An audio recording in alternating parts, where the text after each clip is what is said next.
Right, hello, welcome back to another Villa on Tour video. Today I'm going to be discussing transfers, ingoings, outgoings for Aston Villa for this season. I'm going to get straight into this and talk about the outgoings. Technically, in this summer we've lost Amavi, Gill and Galini.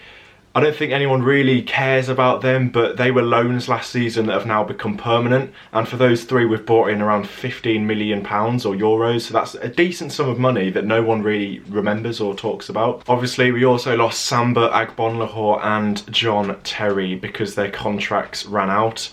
I'm not too disheartened about any of them. Obviously, Terry. We all know about John Terry, but Agbonlahor, Samba was a class striker, but we've just got to forget about them because I'm not the biggest fan of Agbonlahor, and I hope he does find another club, but I don't really care, to be honest. Now, my personal favourite outgoing, Gary Gardner to Birmingham City. What a weird transfer. He had the choice of the likes of Bolton, Wigan, QPR, teams like that, but instead he goes to Birmingham City. What? Do you remember when he scored that goal at St Andrews against the Blues for Villa a couple of seasons ago, and he ran the whole length of the pitch to celebrate with the Villa fans? What? He's been at Villa for so many years, and he goes to Blues on loan. He'll never play for Villa again, let's be honest. He'll be bullied out of the club after that. But what a weird transfer. So when he went to Blues yesterday, he posted a picture on his Instagram, and the caption was, "Buzzing to have signed for BCFC, can't wait to get out there. Hashtag BCFC, hashtag keep right on." With a smiley face as well. What do you mean? I mean, if you look on his Instagram, literally the day before he posted a picture of him in a Villa tracksuit, and now he's moved to Blues. Oh my god. If you look, Blues released a video interview thing they did with him as well on their social media. Not that I've been obsessed with watching the Blues, I just think this is really funny. And he said it's a massive opportunity for him at a club like this. For me, I just want to play football, and to do that at a club like this is a massive opportunity. Gary, do you not think playing for Aston Villa is a major opportunity? I mean, you've been here for what, like 300 years and you've done absolutely nothing. That's a pretty big opportunity if you ask me. And you're just not very good. You didn't take your opportunity. You've gone out on loan to whoever would take you. And, you know, it's quite ironic that our biggest rivals have taken our 8th best midfielder on loan. It's just like, give them the scraps of our squad, you know, let them take that. I just think this whole thing's quite funny. They think they've got a class player. Right, enough of that, enough about the outgoings. I'm going to talk about the incomings, the players who have come into Villa. I watched the press conference this morning for the Wigan game, and Steve Bruce said that obviously the transfer window's closed already, but the loan window is still open till the end of August, and he said that 2 to 3 more players could come through the door, and I think that's really good. I mean, obviously we went for Joe Bryan, that just fell apart. He went to Fulham instead. I don't know what happened there. But I still do think we need to bring in a left back, maybe a striker and a winger. And if we're talking about wingers, why not try and get Snodgrass back? I think he's 30 years old now. I don't think he's going to be in Pellegrini's plans at West Ham. They've got a lot of very good players there. Felipe Anderson, Arnautovic. I just don't see where Robert Snodgrass fits in at West Ham. And my god, I'd love it if he came back to Villa. I'd absolutely love it. There's been talk about Albert Adoma as well. Is he happy at Villa? There's been talk about a contract with him not being offered. I don't know. So if we could get Snodgrass back on loan, whatever, I don't really care. That would be amazing. I think he'd slip right in. Obviously, he knows a lot of the players already at Villa. He knows how the club works. He knows Steve Bruce. And the fans love him, so why not try and get him back in? I would love it if we got him. Right, in terms of the players we've already brought in, I'm going to talk about Orjan Nyland. I think that's how you say it, the goalkeeper we brought in from Ingolstadt in Germany. He's a Norwegian international. He's played a lot for Norway.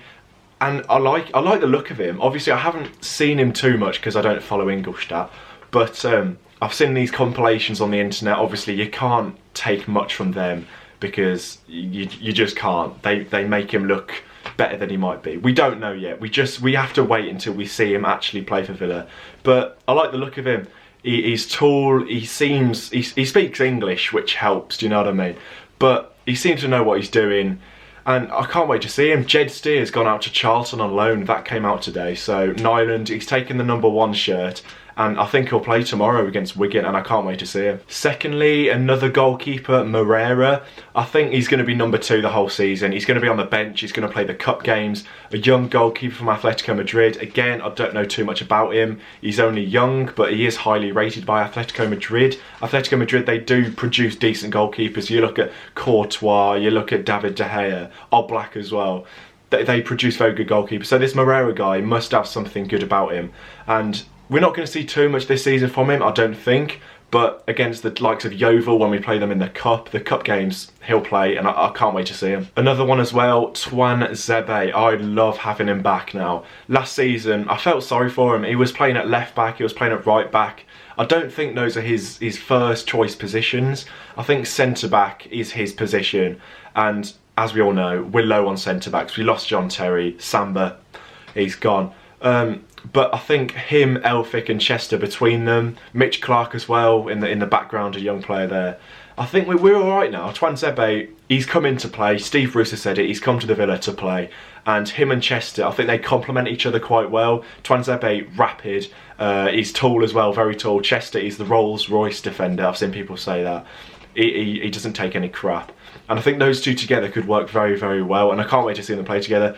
I would feel sorry for Elphick. Obviously he scored the other night against Hull, but I just don't think he's good enough. I don't think he's a promotion type centre back. Obviously he'd be a very good backup, but I think Tuanzebe and Chester, very good partnership that is, and I can't wait to see it. Now I'm going to say it now, John McGinn is my favourite out of the 4 transfers that we've got in so far this summer transfer window. We got him from Hibernian in Scotland for an undisclosed fee, but I believe it's around £2 to £3 million. And I like the look of him. Again, I've seen compilations and goals and assists he scored in Scotland, and he looks very, very good. He's only 5'9", but he is quite strong and quick. And he's a box-to-box midfielder, and he's got a bit of everything. If you haven't already, just go on YouTube and search his name, because some of the goals he scored in Scotland against the likes of Celtic, he looks very, very decent. He reminds me of like a Conor Hourihane, Jack Grealish mix. He's got the dribbling, he's got the speed, but he's also got, he can have a strike. He's got a shot on him to kill. And I can't wait to see him link up with those two in the midfield. Steve Bruce said that he was looking like he was going to Celtic, but as the new owners have come in at Villa, they've saved us. They've got John McGinn in. He was looking like he was going to Celtic. We've hijacked that deal. They've kept Jack Grealish, which is incredible. Without them, Jack Grealish would have gone 100%, and that's just incredible. Fair play to the owners. In terms of Jack Grealish as well, the owners have come out and said that whatever the fee would be, they weren't going to accept it. That is the type of owners that we want. They don't take any rubbish. Jack Grealish all along was going nowhere. And Spurs, oh dear, do I feel sorry for them? No. No, I do not. They are a banter club. I think they are one of the first clubs in history to sign no one in the Premier League in the summer transfer window, which is just banter. And Jack Grealish, fair play to you. Get your head down. Play for the Villa.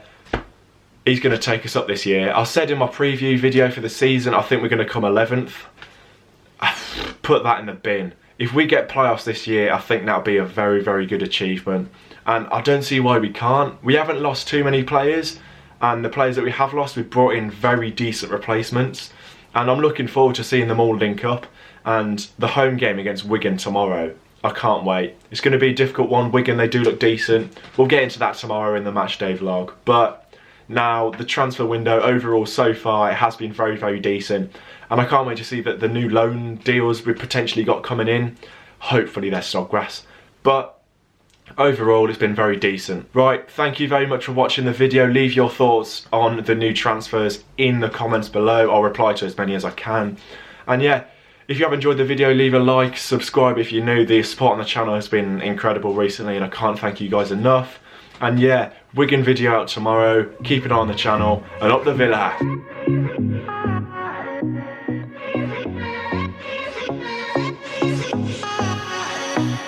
Look at me.